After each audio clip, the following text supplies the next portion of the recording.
I love when the trees blow, and I sometimes see faces in trees. You know, if you look long enough, you'll see like a wee doggy. I just love doing that at my big window, and I go, oh look, there's a wee. So anyway, the countryside is particularly special and wonderful. And it's beautiful to go through the woods along here and up the top.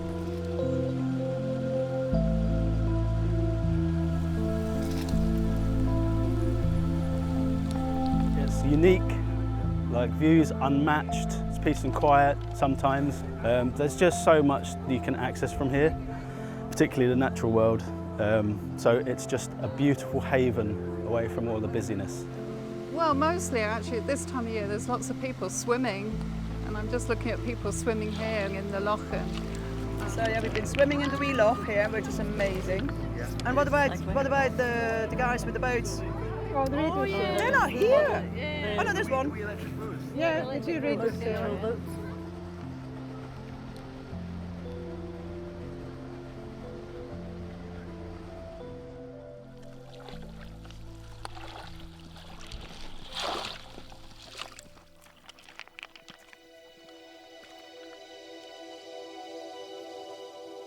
Situated in mid-Argyll on the west coast of Scotland, Cairnbaan is a small but busy community.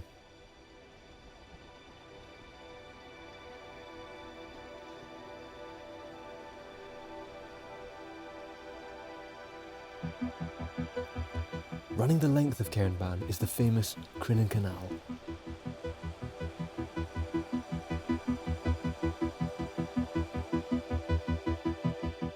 An essential waterway for yachts between the Sound of Jura and Ardrishig, the canal allows safe passage away from the dangerous Mull of Kintyre. The canal to me is the essence of Cairnbaan.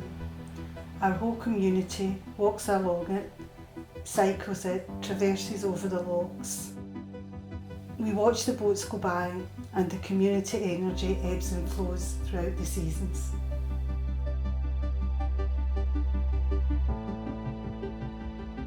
The canal here, like obviously it's a big draw, it's unique, and so yeah, you do get real busy days, a lot of boats coming through, therefore a lot of crew. Yeah, it's a real good mix of both, but then it's super quiet in the kind of, you know, down times, which is tricky for businesses, but it's a good community place.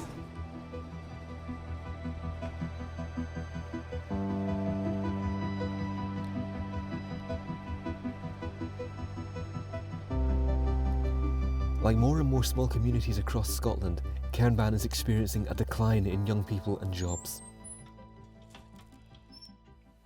Luckily, the village is home to the fantastic Polly's Coffee Stop. Locals have gathered today at Polly's Picnic, an event kindly hosted by the new owners of the Cairnbaan Hotel. She opened during COVID lockdown, and it was life-saving. They brought us all together. In fact, they brought the community together. Brilliant. I met people I've never seen before. And it was just amazing. Well, I'm actually Ishbel. Polly is the horse box. I have been based here since May 2021, here at Loch 10. Pretty much every single weekend is what we aim, rain or shine, wind or snow. More of a community service than anything else. A lot of young business people now in the area really struggling for premises, and there is some buildings there that would be ideal workplaces for these people. So that would bring more folk into the area on a full-time basis. So it would have a long-term benefit for the community. I get up sometimes about 4 o'clock in the morning, and I'm not in bed until midnight. Everything from baking, small business accounts, the social media, the websites, all the other bits and pieces that need to make a small business work. It's not just the standing and selling cakes every day. It's all the other bits and pieces that make business what it is. I'm from Switzerland. I came here by boat in 2007. Came up the east coast, out in the Humber, came in through the Forth and Clyde Canal, which was amazing, and then arrived in the Crinan Canal, which was a long run. And I got stuck here. I can't leave. It's and you beautiful. love it here. I love it here. I love it now, very, very much. And I've loved being here, teaching here, and just being part of the community. And it's good to help as I can. I just like helping folks. So I've lived in Argyll since about 2005. but more recently along the canal here. I was born in one of the houses behind you. My dad was a lock keeper in the canal here, and then we moved into the house behind me here at Loch 9, and we stayed there till I was 7, and then we moved further up into the village to Loch 8, and I've been there ever since. But yeah, I've been here my whole life. I love it. Well, lived here for about, for 18 years, but I was actually born in the area. I was born in Lochgilphead in 1950 and brought up here as a child. But it's a really good community. We did a dance troupe. Yeah, there was about 7 of us used to space out in the canal bank and blast music and dance to exercise twice a week. Brilliant. Yeah, it was absolutely brilliant. All wearing tutus and stuff. We all grew veg during lockdown, and we all grew different things and then left them out on our walls, and everybody swapped them about and took what they needed. So being able to get outside and dance and catch up with the girls.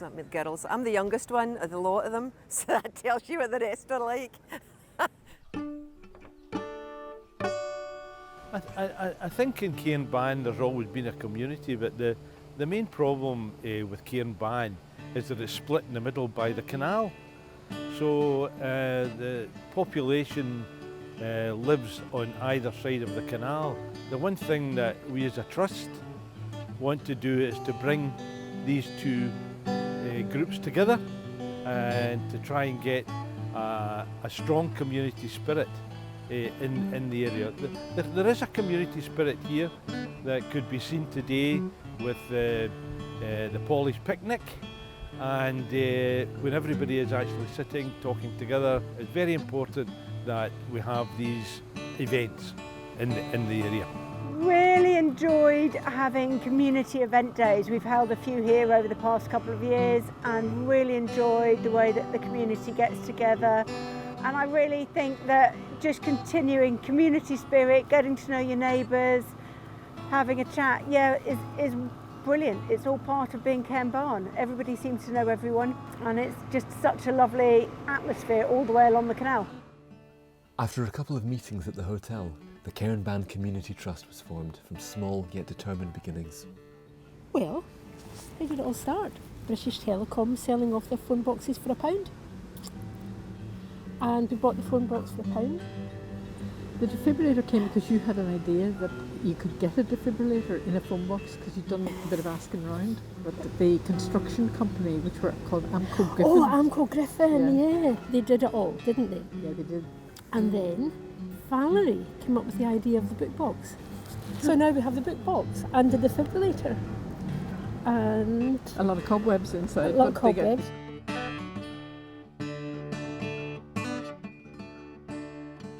A large part of Cairnbaan's community used to revolve around parties and events at the village hub. Sadly, along with many other essential buildings, Cairnbaan has lost their once lively centre. But they are in the process of getting it back. I think a hall would be a huge asset. I know the community are looking into the Forestry Commission offices. Yeah, no, it'd be good to see more things happening and some sort of a hub, something like that. A village hall would be nice. Yeah. Absolutely. All small communities will benefit from a hub. Now, obviously, that could be pubs, that could be hotels, which is perfect. But a space to put on events, and there's a lot of artists here, and a place you could present art, exhibit art, definitely needed. It would be amazing to see that Cairnbaan a little bit more recognisable as a kind of small destination or village. Yeah, that would be amazing. So yeah, bring on a village hall. For the community, I hope the community centre works. I hope that community initiative comes together. It's really brilliant that people have done it. It's small, but I'm really, really hopeful for it for the future. It brings the community together. It'd be amazing. A community does need somewhere where everyone meets though, especially now that shops are shutting. Like loads of shops are shutting, but they need a pub or something, don't they? Yeah. Like a hub where everybody meets. And I really feel very welcome here. Everybody's really friendly. It's a nice place to be. It really is. Thank you, guys. We're in the process of trying to negotiate an asset transfer from Forestry and Land Scotland. Hopefully, if we do get that, that will give a basis for the community to get together and a place to go. But it's quite expensive. It's going to take a lot of running. and it's going to take a lot of voluntary work.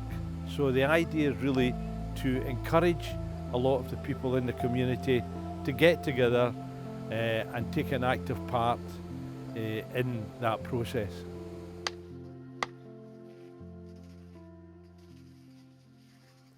Meanwhile, above the canal, something interesting has begun to take shape up at Archie and Rosemarie's.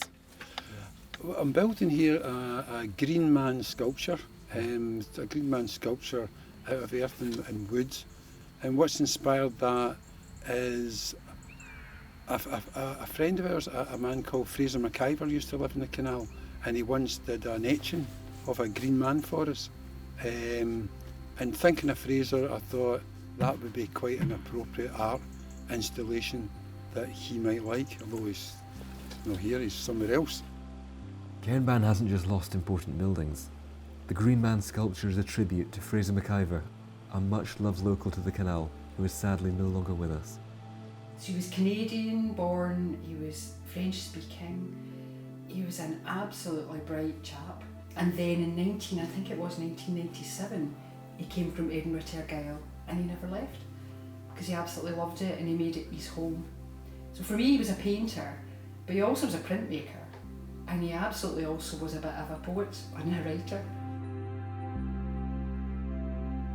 He lived off-grid, he lived in an ancient wagon in the Cairnbaan Canal, and the canal was his bath, and the canal was his home, and the canal was his shop where he sold some of his work to the passing boats.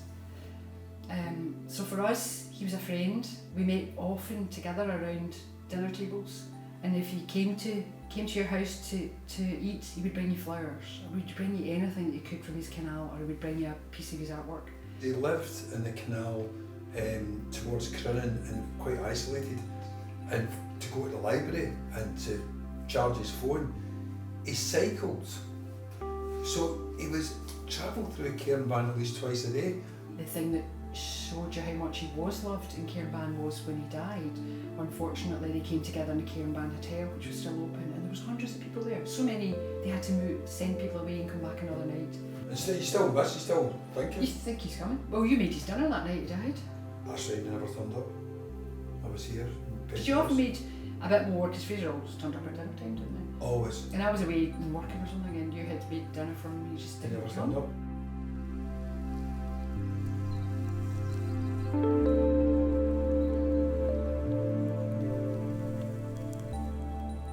Along with losing their old village hall, Cairnbaan has seen the closing of their community shop, school, and more recently, their hotel and pub. When we were growing up, there was a wee shop and it closed. There's no shop, there's nowhere to sort of bump into people. I mean, apart from out walking. As a stopping place, you know, between Crinan and Ardrishig for boating, there is very little in the way of amenities. And with the shop there, it was always very busy with boaters stopping off for their rolls, etc., and papers. We went to the school here. I've got a picture in the house of the school of us out in the playground with a teacher. There was about 16 pupils. It was tiny, it was just one room. So I went to the school here for a couple of years till it shut. Then we went to Kilpid. And then because of the way the education worked, I had to go to Glasgow to go to secondary school.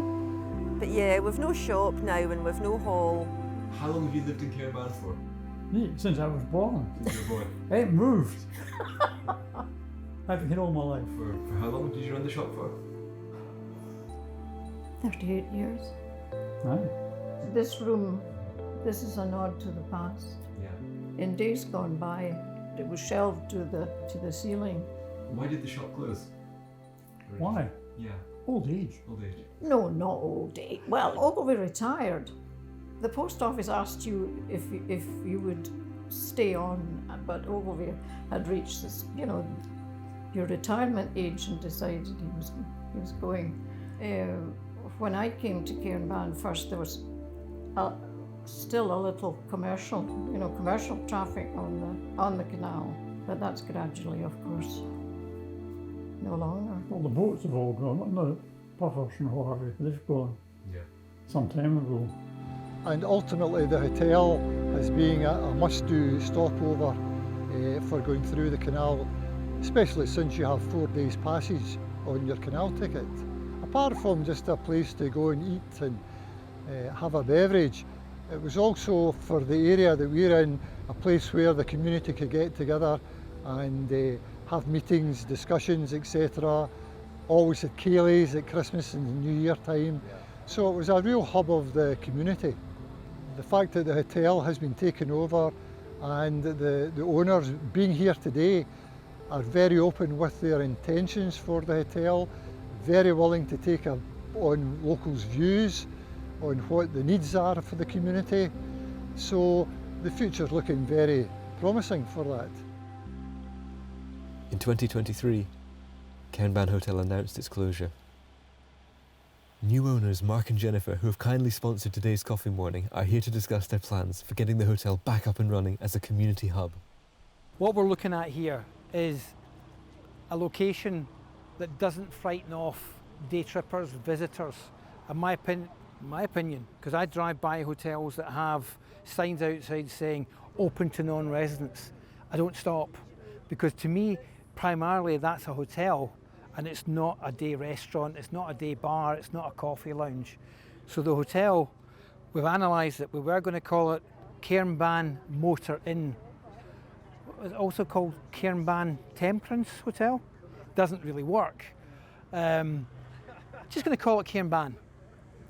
The restaurant is going to be called Lock 5, and if you don't have the term hotel attached to it, it means that people coming by on motorbikes, cycling up from Adrishig, walking, dogs, everyone's welcome to come in, sit down in a lounge, comfortable lounge area, have a comfortable bar meal, or sit down in the restaurant, or go stand in the pub, have a bite, have a drink there. That's the idea of it. The Cairnbaan Hotel was the hub of it because they used to do various functions like entertainment, like a folk night. Yeah, it was fantastic. People used to have their weddings there and everything. Can't wait to see it open again. They used to have discos in the 80s. We're going to try and accommodate every eclectic mix of person that comes into the property and make them feel welcome, especially dogs. Especially dogs. Going to renovate the chimneys, tidy up the sandstone, renew the windows with like-for-like wooden windows and double glazing. More importantly, you'll notice that all the sheds have gone on the left-hand side. That's going to be beautiful gardens. Bring the gardens back into it again. It will be a beautiful building. We're working hard at it. We'll get there. There's a real sense of optimism in the community for the refurbishing of the hotel. But staff are hard to find these days. More and more young people are constantly drawn away from rural life and towards cities. Buying or renting property in a tourist area is becoming an impossibility for them and for the other people who want to work here. I'd like to see more young people, more families moving in. That certainly would increase options for people, but I think people have realised as well with internet connections working from home, like I do anyway as well, you can move here and you can still, I mean it's okay, a bit of a drive to Glasgow, Edinburgh, etc., but it's a fabulous drive when the road's open. But you know, it's a kind of epic drive, and when you come back, you're coming through those mountains around Loch Fyne and you get to Cairnbaan and it's like, and you know, the wider Middle Gyle. It's amazing. The launch of the Green Man has brought people out to visit Archie and Rosemary's garden tribute to Fraser McIver.